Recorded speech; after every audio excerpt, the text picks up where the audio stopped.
La ponctuation joue un rôle essentiel à la fois dans la grammaire et lors de l'écriture d'un livre. Voici quelques-unes de ses principales fonctions. Clarifier la structure des phrases. La ponctuation permet de marquer les différentes parties d'une phrase, notamment le début et la fin, pour faciliter la compréhension du lecteur. Marquer la séparation des idées.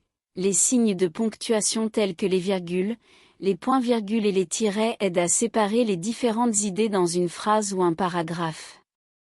Cela permet de rendre le texte plus clair et plus lisible. Indiquer les pauses et le rythme de la lecture. Les signes de ponctuation comme les points d'exclamation et les points d'interrogation permettent de marquer les différentes pauses nécessaires à la lecture à voix haute. Ils contribuent également à créer un rythme dans le texte. Expression des émotions et des sentiments. Certains signes de ponctuation, tels que les points d'exclamation et les points de suspension, sont utilisés pour exprimer des émotions, des sentiments ou des insinuations dans un texte. Citer des dialogues et des citations. Les guillemets et les tirets sont utilisés pour encadrer les dialogues et les citations dans un livre, permettant ainsi de distinguer clairement les paroles des personnages ou les passages empruntés à d'autres sources.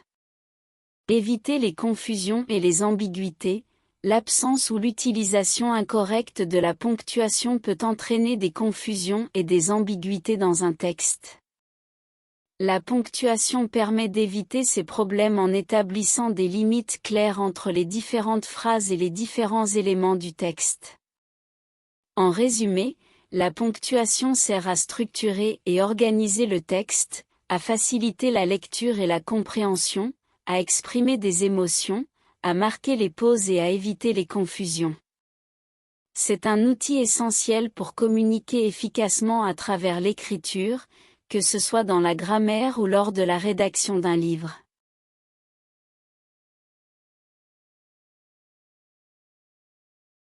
Lorsque l'on écrit un livre, le point est un élément essentiel de la ponctuation. Il est utilisé pour indiquer la fin d'une phrase affirmative ou déclarative. Voici ce que vous devez savoir à son sujet. Fonction. Le point marque la fin d'une phrase qui exprime une idée complète, une affirmation, une déclaration ou une constatation. Il indique également où la voix se repose avant de passer à une autre idée. Utilisation. Le point est utilisé à la fin d'une phrase affirmative ou déclarative, qu'elle soit courte ou longue. Il est important de noter qu'un point est généralement suivi d'une lettre majuscule pour commencer une nouvelle phrase. Signification. Le point indique une pause plus longue que les autres signes de ponctuation. Il permet au lecteur de respirer et de réfléchir sur ce qui vient d'être dit avant de continuer. Type de phrase. Différents types de phrases peuvent se terminer par un point. Il peut s'agir de phrases descriptives, d'affirmations, de questions indirectes, lorsqu'une question est intégrée à la phrase, de phrases exclamatives, lorsqu'une forte émotion est exprimée, ou de phrases impératives, instructions ou commandes. Variante du point. Il existe également plusieurs variantes du point. Le point d'interrogation, pour les questions directes, le point d'exclamation, pour les phrases exclamatives, et le point de suspension, pour indiquer une omission ou une interruption. Cohérence. Il est important de maintenir une cohérence dans l'utilisation du point tout au long du livre. Veillez à utiliser un point à chaque fin de phrase appropriée, en évitant les répétitions ou les omissions. Structure du paragraphe. Le point est également utilisé pour séparer les paragraphes dans un livre. À la fin d'un paragraphe, un double point est généralement utilisé pour indiquer que le texte va se poursuivre dans le paragraphe suivant. Style d'écriture. Le point peut également être utilisé pour créer un style d'écriture spécifique.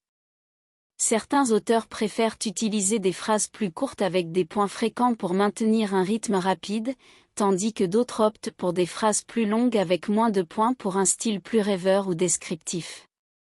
N'oubliez pas que ces principes peuvent varier selon le style d'écriture, le genre littéraire et les règles spécifiques de la langue dans laquelle vous écrivez. Assurez-vous de consulter un guide de grammaire ou un éditeur pour obtenir des directives plus précises concernant l'utilisation du point.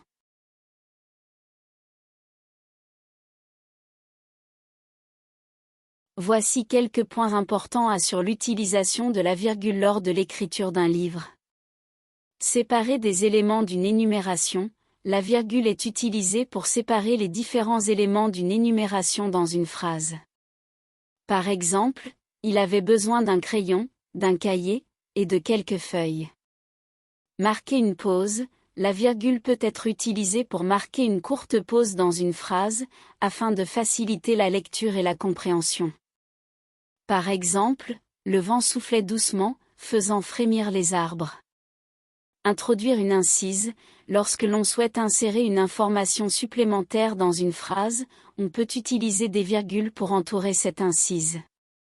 Par exemple, mon ami, qui vient d'arriver, est impatient de découvrir la ville. Distinction entre les propositions. Si vous avez une phrase avec plusieurs propositions indépendantes, vous pouvez utiliser une virgule pour les séparer. Par exemple, il pleut dehors, je vais prendre un parapluie. Avant une conjonction de coordination, lorsque vous utilisez une conjonction de coordination, et, ou, mais, donc, or, ni, car, pour relier deux propositions, vous devez utiliser une virgule avant la conjonction.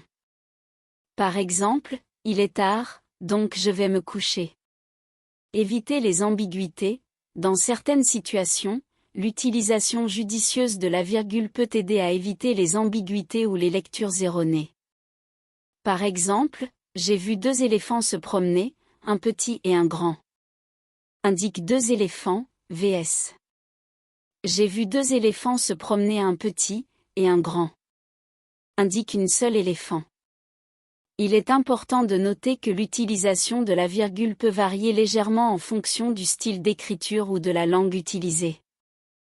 Il est donc conseillé de consulter les recommandations spécifiques du pays ou de l'éditeur pour une utilisation précise de la virgule lors de l'écriture d'un livre.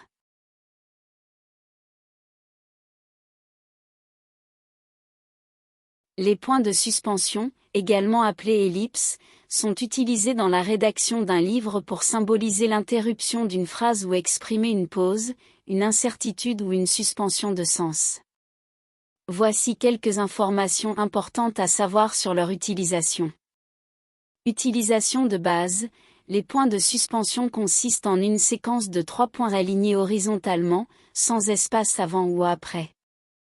Ils sont utilisés pour indiquer une omission volontaire de mots, de phrases ou de parties d'un dialogue, créant ainsi un effet de suspension ou d'inachèvement. Suspension du sens. Les points de suspension peuvent être utilisés pour marquer une pause dans la narration, suggérer une émotion intense ou exprimer une réflexion inachevée. Ils peuvent également indiquer une certaine hésitation ou une interruption du discours. Exemple, je ne sais pas si je devrais, enfin, peut-être devrais-je y réfléchir davantage. Dialogue et citation.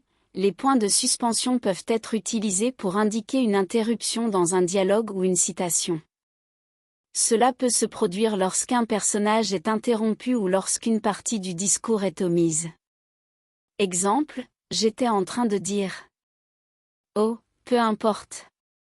Expression non verbale. Les points de suspension peuvent également être utilisés pour représenter des expressions non verbales telles que l'hésitation, le doute ou l'ironie. Ils permettent de capturer des nuances dans le discours des personnages. Exemple, je suppose que j'ai été vraiment chanceux. Utilisation modérée. Il est important de ne pas abuser des points de suspension. Leur utilisation excessive peut rendre le texte confus ou difficile à suivre. Il vaut mieux les utiliser de manière modérée, en gardant à l'esprit leur effet et leur impact sur la clarté du discours.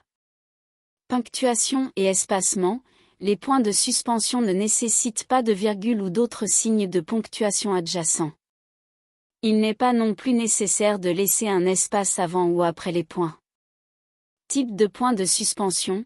Dans certaines typographies, il existe différents types de points de suspension, tels que les points en bas de casse, ou les points alignés verticalement. Cependant, les points de suspension classiques sont les plus couramment utilisés. Il est important de prendre en compte ces informations lors de l'utilisation des points de suspension dans un livre, car ils peuvent ajouter de la nuance et de l'émotion au texte, tout en communiquant clairement l'intention de l'auteur.